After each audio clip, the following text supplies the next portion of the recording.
G'day and welcome back. Here's part 2 of my review on the INTEGRA DRX 3.4. Now I gave a pretty scathing report on its 2-channel performance. Now I do stand by that in one way, but I have found a way around it where I've improved it immensely and it's sounding pretty sweet now. If you just get it out of the box, straight to 2-channel without any EQ setup whatsoever, yeah, it's pretty bad. But I've spent about a week with DRX Live, making lots of adjustments, doing lots of learning, researching, getting on YouTube, Google, just finding out the best way to do this, because it's the first time I've used it. The downside I found with DRX Live is there's three ways of doing it, which can be a bit confusing. The first one is on the actual INTEGRA app. That's probably the easiest way of doing it as a first setup. If you're just mainly using it for cinema and multi-channel mode, that's perfect. That's probably all you need. But then there's the mode where you can use your app on your tablet or your phone. So that's another level up again. That's where you can do lots of different speaker or microphone placements with the setup mic. And then the third one, which is the best one, is on the PC. So you can get a laptop PC and then do it on that one.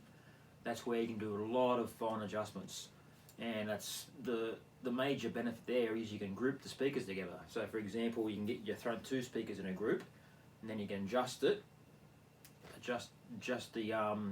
frequencies that way. Whereas in the INTEGRA app, for some reason you can't do that.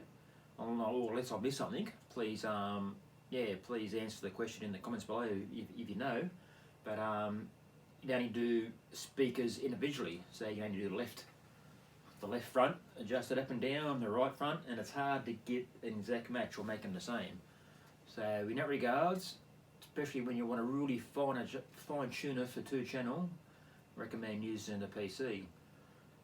I also had to use the EQ settings in Roon. Roon is the music management software that I use for my 2-channel music, and I also use it for multi-channel music now, and that sounds great, by the way.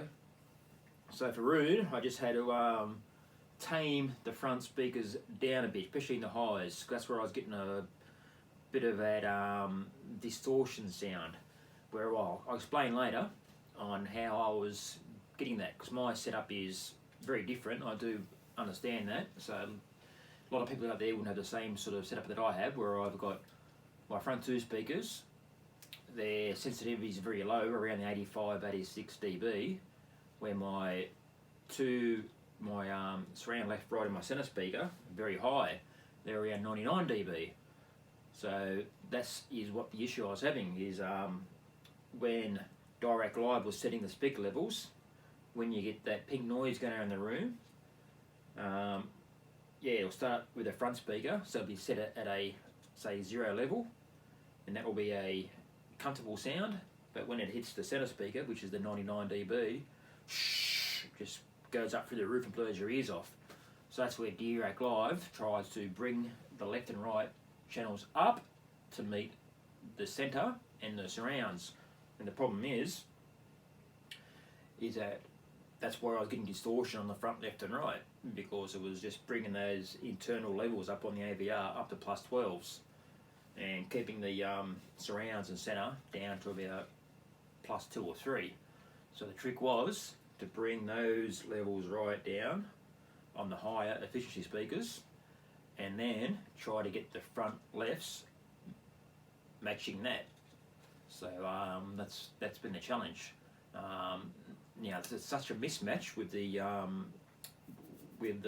levels that they end up on being on, say, +9 or 10 to fronts, and these are down to -10. So that's where I had to get into Roon and really adjust the levels that way, which I'll show you now. Right, before we get to the Roon part of it, I'll just show you the setup side of it and what I had to do after I did the DRX Live calibration or measurement. Definitely wouldn't recommend you do this if all your speakers are of equal or close to sensitivity. You shouldn't need to do this. It should set up for you. But as I said before, because my fronts are way low and my surrounds are very high, I just couldn't get that match just right. So I had to go to distance and level calibration, and there's still a big discrepancy between the fronts, whereas it were, you know, a moderate pink noise coming through in the center was still way louder in the surrounds. So I got the volume turned right down, so it shouldn't blast us, hopefully. So we'll do that. And still on the low. So unfortunately, you probably don't hear this or not, but as you see, the fronts are in the +8s and 9s. In the center, I had to bring right down to -5. So when DRX was doing it, it was bringing the center up to 0 or 1, and the front looking right up to the maximum, +12. That's why I was getting a lot of distortion. So you can see that the heights are a bit more of a standard speaker, so they're a bit better. And the surrounds are the very high efficient speakers as well, so you can see why they're like that. So now I can put it on a subwoofer and probably talk a bit better. So yeah, if you got all that, you did pretty well, but in a nutshell, it's just a matter of balancing your speakers out if they are not of the equal or close to same efficiency. Okay. So yes, in Roon, what I needed to do was to go to, not go to there, sorry, had to select my speaker, then go to DSP. Then I had to select the parametric EQ. And as you can see, yeah, I've had to bring the bass down a touch, because I normally got that a bit higher, because when it's on the home theatre mode. And this is an important one, the higher, you can see the higher frequency, so we'll go to, that's on band 5, the last one. So from 3,700 Hertz or thereabouts above, I've had to bring it down about 2.7 dB. So they just took the shrillness off it, which made it a bit more enjoyable. So as I said, there is a lot of there's a lot to do on it. There's a lot to set up. It's taken me, it's taken me about a week to do it. Whereas the advantage of the Yamaha, in my opinion, is that it's pretty much good to go out of the box. Don't do much at all.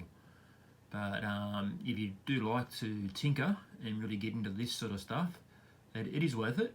The home theatre and surround music is nothing short of breathtaking. So yeah, so it is a positive review on the INTEGRA 3.4.